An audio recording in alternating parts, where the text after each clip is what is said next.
दोस्तों, आज मैं बात करने जा रहा हूं बॉलीवुड के शहंशाह और बिग बी के नाम से प्रसिद्ध सदी के महानायक अमिताभ बच्चन की, जिन्हें बॉलीवुड का महान अभिनेता माना जाता है। अमिताभ बच्चन को उनकी जबरदस्त एक्टिंग के लिए 4 बार नेशनल फिल्म अवार्ड दिया जा चुका है। इसके अलावा दादा साहेब फाल्के पुरस्कार, पद्मश्री और पद्म विभूषण से भी सम्मानित किया है।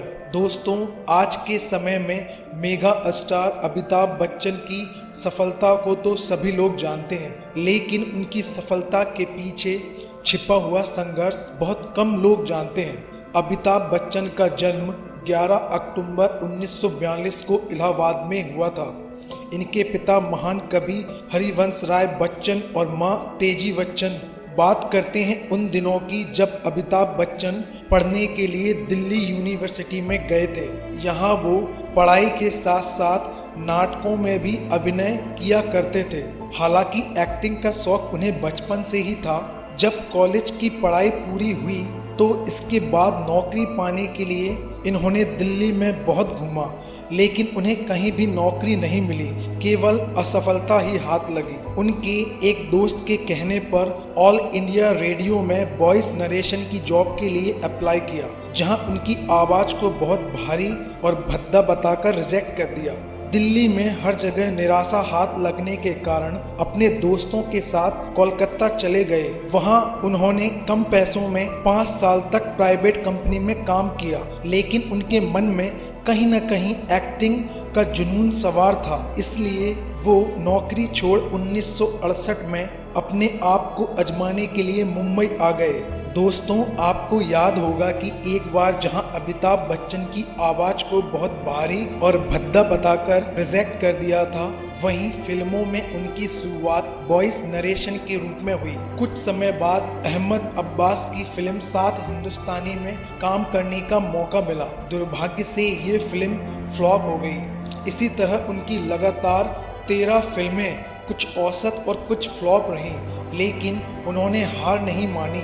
आखिरकार वो दिन आ ही गया जिस फिल्म ने उन्हें रातों रात सुपरस्टार बना दिया। हाँ, मैं बात कर रहा हूँ जंजीर फिल्म की। ये फिल्म उस समय की सबसे सफल फिल्मों में से एक थी। यहाँ से अमिताभ बच्चन के फिल्मी करियर की सफलता शुरू हो गई।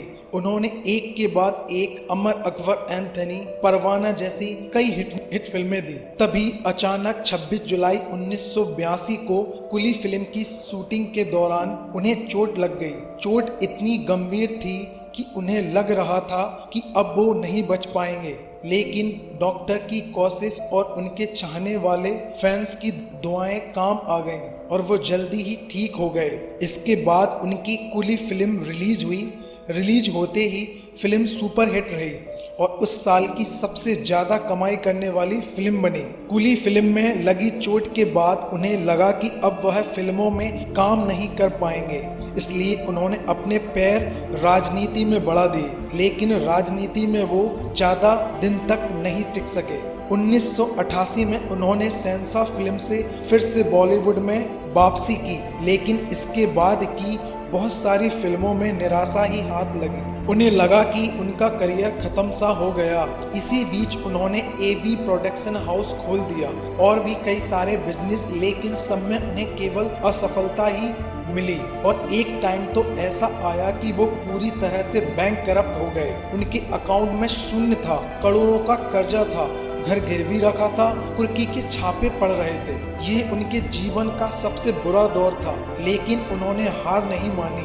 अपनी कड़ी मेहनत की दम पर न केवल सारा कर्जा उतारा, बल्कि पहले से भी ज़्यादा सक्सेसफुल और पावरफुल अभिनेता बने, जो कि आप और हम सब जानते हैं। अमिताभ बच्चन ने अपनी एक स्पीच के दौरान बताया कि कैसे जब उनका बुरा वक्त चल रहा था तो धीरू भाई अंबानी ने उनकी मदद करने के लिए अपने छोटे बेटे अनिल अंबानी से कहा कि जाओ उसे कुछ पैसे देकर आओ, उसका अभी बुरा वक्त चल रहा है।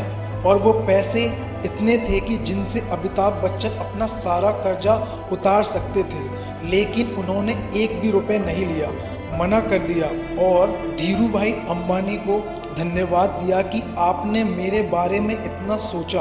अमिताभ बच्चन बहुत ही ईमानदार, और स्वाभिमान वाले व्यक्ति हैं। अमिताभ बच्चन अपनी सारी सफलताओं का श्रेय अपने बाबूजी को देते हैं। वो बोलते हैं कि उनकी अच्छी शिक्षा के बिना आज वो जहाँ हैं वहाँ शायद और कोई खड़ा होता।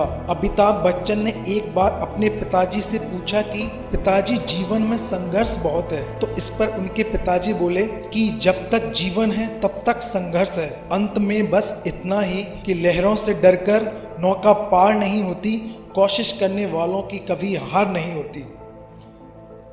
वीडियो ने आपके जीवन में 1% भी वैल्यू ऐड की हो तो वीडियो को लाइक, चैनल को सब्सक्राइब करके बेल आइकन को जरूर दबाएं ताकि नेक्स्ट वीडियो का नोटिफिकेशन आपके पास सबसे पहले आए। वीडियो को शेयर करें अपने दोस्तों के साथ। धन्यवाद। जय हिंद।